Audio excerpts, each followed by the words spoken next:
Everyone, previous class में हमने resonance क्या होता है, हम इसको क्यों पढ़ रहे हैं, ठीक है, इसका बारे में डिटेल्स में डिस्कशन कर चुके हैं। ठीक है, आज शुरू करेंगे estimation of the relative stability of resonance structure. एक कंपाउंड का हमने देखा, कुछ कंपाउंड 2 रिजोनेटिंग स्ट्रक्चर दे रहे हैं तो कुछ 10 दे रहे हैं। तो अब जो 10 रिजोनेटिंग स्ट्रक्चर या 2 या फिर 5 आ रहा है, उसका स्टेबिलिटी को हम डिस्कशन करेंगे। कौन सा स्ट्रक्चर मतलब कौन सा रिजोनेटिंग स्ट्रक्चर ज्यादा स्टेबल होगा, कौन सा लेस स्टेबल होगा। ये बात याद रखना, सारे रिजोनेटिंग स्ट्रक्चर का स्टेबिलिटी इक्वल नहीं होता है। ठीक है, किसी का ज्यादा होता है, किसी का कम होता है, लेकिन सब सारे रिजोनेटिंग स्ट्रक्चर का स्टेबिलिटी लेस देन होता है रेजोनेंस हाइब्रिड। जो रेजोनेंस हाइब्रिड या जो एक्चुअल स्ट्रक्चर है उसका स्टेबिलिटी सबसे ज्यादा है। ठीक है, तो देखते हैं relative stability of the resonance structure. resonating structure with more covalent bonds are normally more stable than those with fewer covalent bond। देखो, जिसमें कोवैलेंट बॉन्ड मतलब आयोनिक बॉन्ड नहीं होना चाहिए, मतलब charged resonating structure is less stable than uncharged resonating structure। और हम कह सकते हैं charged resonating structure is less stable than neutral resonating structure। Thus, the structure of 1,3-butadiene has major contribution in its resonance hybrid and the structure 2,3 have minor contribution। देखते हैं और क्या होता है। और एक बात याद रखना, जो रेजोनेटिंग स्ट्रक्चर ज्यादा स्टेबल होता है, more resonating structure contribute maximum towards resonance hybrid. Okay, then देखो यहाँ पे क्या है, ये 1 स्ट्रक्चर 1 है, ये 2 है, ये 3 है। अगर यह हम देखेंगे तो क्या मिलेगा हमें यह मिलेगा, जो पहला स्ट्रक्चर है ये क्या है, इसका नाम क्या है 1,3-ब्यूटाडाइन। जो पहला स्ट्रक्चर है 1,3-ब्यूटाडाइन का, इसमें चार्ज स्ट्रक्चर मतलब ये चार्ज कंपाउंड नहीं है, इसमें सारे बॉन्ड कोवैलेंट बॉन्ड है और इसको हम बोल सकते हैं ये एक न्यूट्रल कंपाउंड है। लेकिन स्ट्रक्चर 2 और 3 में चार्ज आ गया। ठीक है, तो इसीलिए स्ट्रक्चर 1 मोर स्टेबल होगा स्ट्रक्चर 2 और 3 से। तो स्ट्रक्चर 1 अगर मोर स्टेबल हुआ तो वो ज्यादा मैक्सिमम कंट्रीब्यूट करेगा टुवर्ड्स रेजोनेंस हाइब्रिड। ठीक है, ये तो बात आ गया चार्ज एंड अनचार्ज्ड कंपाउंड। अब हमें कैसे पता चलेगा, ये तो 1 2 3 में हमने बता दिया 1 इज मोर स्टेबल देन 2 और 3। ठीक है, now we will discuss the stability between 2 and 3। हमें कैसे पता चलेगा स्ट्रक्चर 2 एंड स्ट्रक्चर 3 में कौन सा ज्यादा स्टेबल है। ठीक है,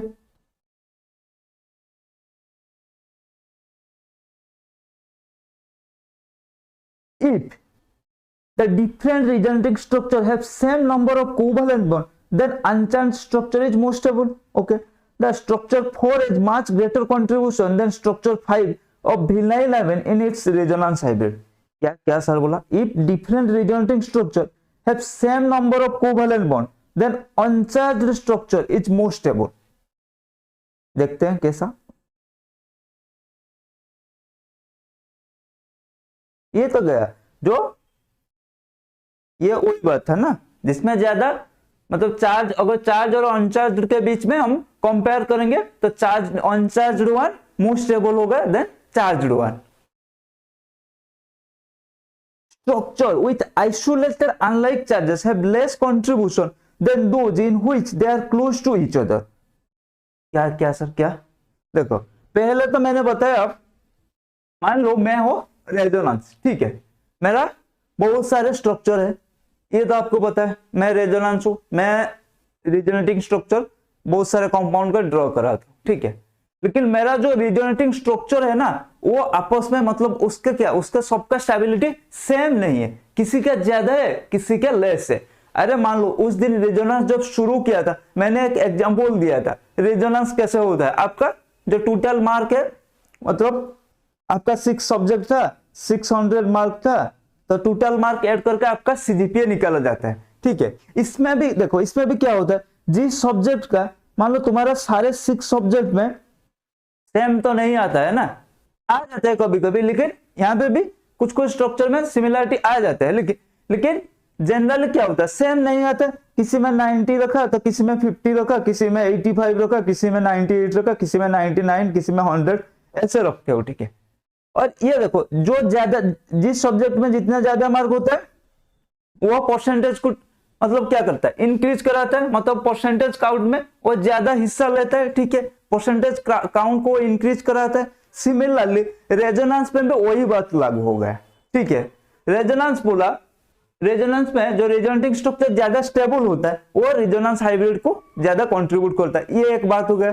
और बात है, हमें कैसे पता चलेगा कौन सा स्ट्रक्चर ज्यादा स्टेबल है, कौन सा लेस स्टेबल है। यहाँ तो हमने मार्क देख के बता दिया भाई 90 है, एक में 85 है तो 90 ज्यादा हो गया, ठीक है। लेकिन रेजोनेंस में क्या है, ऐसा तो नहीं है केमिस्ट्री में ना, हमें कुछ रूल फॉलो करके हमें डिसाइड करना पड़ता है। कैसे करेंगे, देखो पहला रूल है covalent structure is more stable then charged structure, means uncharged structure is more stable then charged one, ठीक है। ये था पहला कंडीशन आएगा। दूसरा कंडीशन क्या आएगा, अगर मान लो 2 रिजोनेटिंग स्ट्रक्चर है, एक कंपाउंड में 1 और 2 रिजोनेटिंग स्ट्रक्चर, और दोनों में चार्ज ही है, कोई अनचार्ज नहीं है, तो अब हम कैसे कंपेयर करेंगे, कैसे करेंगे, तो क्या होगा, देखो structure with isolated unlike charges have less contribution than those in which they are close to each other. मान लो पॉजिटिव एंड नेगेटिव चार्ज है, अगर ये दोनों आसपास है और एक स्ट्रक्चर में मतलब आइसोलेटेड है, तो आसपास वाला ज्यादा स्टेबल होगा देन आइसोलेटेड वन, ओके। देखते हैं ये कैसा हुआ।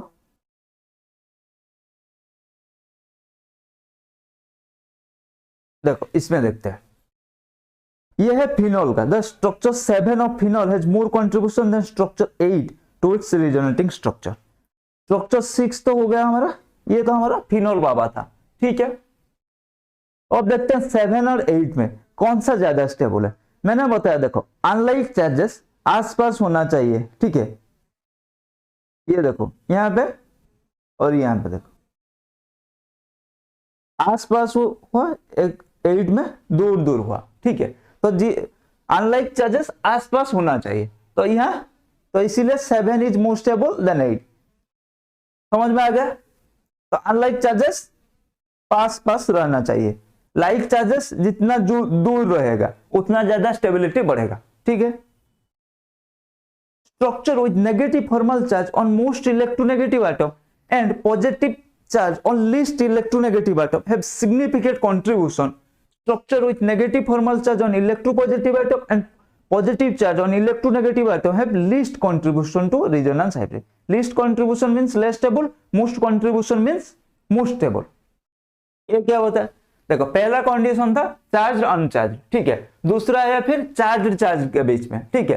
तीसरा आ जाएगा मतलब चार्ज सेपरेशन, वही भी मान लो 1 2 है एटम है, ठीक है, एक रिजोनेटिंग स्ट्रक्चर में, इसमें पॉजिटिव है इसमें नेगेटिव है, और एक स्ट्रक्चर है वही 1 2 में चार्ज है, लेकिन 1 में नेगेटिव और 2 में पॉजिटिव। अब कैसे कंपेयर करोगे, सेकेंड रूल हमारा था अनलाइक चार्जेस आसपास रहना चाहिए, ठीक है। अगर आइसोलेटेड हो जाएंगे तो उसका स्टेबिलिटी घट जाएगा, लेकिन यहाँ दोनों सेम ही है, 1 और 2 में पॉजिटिव अनलाइक चार्जेस है, ठीक है। अब कैसे कंपेयर करेंगे, अब कंपेयर करेंगे, देखो negative charge on more electronegative atom and positive charge on more electropositive atom. कैसे, मान लो यहाँ structure atom 1 is oxygen, atom 2 is carbon, ठीक है, ऑक्सीजन कार्बन। हमें पता है oxygen is more electronegative than carbon, तो जो नेगेटिव चार्जेस है वो ऑक्सीजन का ऊपर अगर रहेगा तो वो ज्यादा स्टेबल होगा, ठीक है, एंड मोस्ट कंट्रीब्यूशन करेगा, ठीक है। यहाँ पे देखो पहला कंडीशन में ऑक्सीजन के ऊपर पॉजिटिव चार्ज है, कार्बन के ऊपर नेगेटिव चार्ज है, और दूसरा कंडीशन में ऑक्सीजन के ऊपर नेगेटिव चार्ज, कार्बन के ऊपर पॉजिटिव चार्ज। तो हमें क्या सीखा, negative charges on more electronegative atom, तो जिसमें नेगेटिव चार्ज ऑक्सीजन के ऊपर है वो ज्यादा स्टेबल होगा, ये हो जाएगा स्टेबिलिटी ऑर्डर, ठीक है। देखते हैं एग्जांपल, देखो यहाँ देखो, यहाँ पे वही बात है, देखो चार्ज सेपरेशन दोनों में सेम डिस्टेंस में है, ठीक है। अब देखते हैं देखो इस वाले में ऑक्सीजन के ऊपर नेगेटिव चार्ज, लेकिन इस वाले में ऑक्सीजन के ऊपर पॉजिटिव चार्ज, तो इसीलिए ये बीच वाला ज्यादा स्टेबल होगा than last one. Then equivalent resonating structure are more important than non-equivalent resonating structure. Resonating structure are more important than non-equivalent resonating structure because equivalent resonating structure are more important than non-equivalent resonating structure because in the former case the equivalent structure have equal energy, but in later case non-equivalent structure do not have identical amount of energy. Thus resonance in carboxylic ion is more important than that in carboxylic acid. ठीक है, ये है non equivalent resonating structure. देखो ये क्या बोला, equivalent resonating structure are more important than non equivalent resonating structure.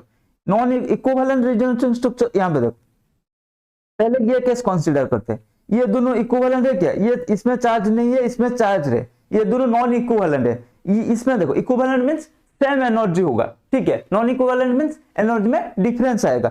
अगर पूछा जाएगा पहला वाला में इसमें और इसमें कौन सा ज्यादा स्टेबल है, ये फर्स्ट वन ज्यादा स्टेबल है, ठीक है। वही ये था हमारा कार्बोजिलेट सॉरी कार्बोक्सिलिक एसिड। अब देखते हैं कार्बोजिलेट आयन में क्या है, दोनों देखो दोनों ही सेम है, इसमें भी ऑक्सीजन के ऊपर नेगेटिव चार्ज, इसमें भी ऑक्सीजन के ऊपर नेगेटिव चार्ज, इसमें भी कार्बन एंड ऑक्सीजन के बीच डबल बॉन्ड, इसमें भी कार्बन एंड ऑक्सीजन के बीच डबल बॉन्ड, ठीक है। तो हमारा ये हो गया इक्विवेलेंट रिजोनेटिंग स्ट्रक्चर, ठीक है, समझ में आ गया।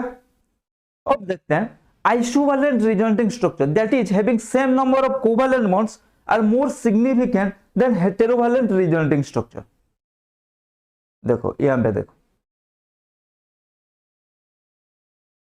देन 7 क्या, structure with electron deficient atom that is possessing less than 8 electron in outermost cell have high energy, that is low stability, hence they contribute less than those structure in which octet rule is not violated। मैंने पहले ही बताया पहला class में resonance का सारे structure Lewis बाबा का rule follow करना चाहिए, ठीक है। लुईस बाबा क्या कहते हैं, एटम ज्यादा स्टेबल होता है अगर उसका ऑक्टेट कंप्लीट रहता है। अगर सारे एटम एक स्ट्रक्चर में सारे एटम का ऑक्टेट कंप्लीट होगा वो ज्यादा स्टेबल होगा than compare to the structure. अगर मतलब देखो 1 और 2 दोनों स्ट्रक्चर है, मान लो फर्स्ट स्ट्रक्चर में सारे एटम का ऑक्टेट कंप्लीट है एंड सेकंड स्ट्रक्चर में सिर्फ 2 एटम का ऑक्टेट कंप्लीट है, बाकी एटम का ऑक्टेट कंप्लीट नहीं है, तो क्या होगा 1 इज मोर स्टेबल देन 2 हो जाएगा। लुईस बाबा का रूल फॉलो करना चाहिए, ठीक है। यहाँ पे भी वही बात बताया इसने। फॉर एग्जांपल देख लो यहाँ पे देखो 1 और 2 में यहां पे देखते हैं कौन सा ज्यादा स्टेबल है, ठीक है। कंसीडर करते हैं इसको, इसमें कितना है 4 बॉन्ड 8 एक 2 इलेक्ट्रॉन निकल गया 6, ठीक है, इसमें टोटल 6 इलेक्ट्रॉन, ठीक है। यहाँ पे नाइट्रोजन देखो और कार्बन में तो 8 इलेक्ट्रॉन यहाँ में, यहाँ पे भी CH2 कार्बन में 8 इलेक्ट्रॉन है, ठीक है। नाइट्रोजन में देखो 3 दूने 6 2 8, ठीक है, यहाँ पे 4। कंपेयर करो, इसमें सिर्फ कार्बन का ऑक्टेट कंप्लीट है, बाकी दोनों नाइट्रोजन का ऑक्टेट कंप्लीट नहीं है, लेकिन सेकंड वन में एक कार्बन और नाइट्रोजन का ऑक्टेट कंप्लीट है एंड ओनली 1 एटम का ऑक्टेट कंप्लीट नहीं है। तो इसमें फर्स्ट कंडीशन में इसमें 1 एटम का ऑक्टेट कंप्लीट है, इसमें 2 एटम का ऑक्टेट कंप्लीट है, तो इसीलिए 2 is more stable then first one.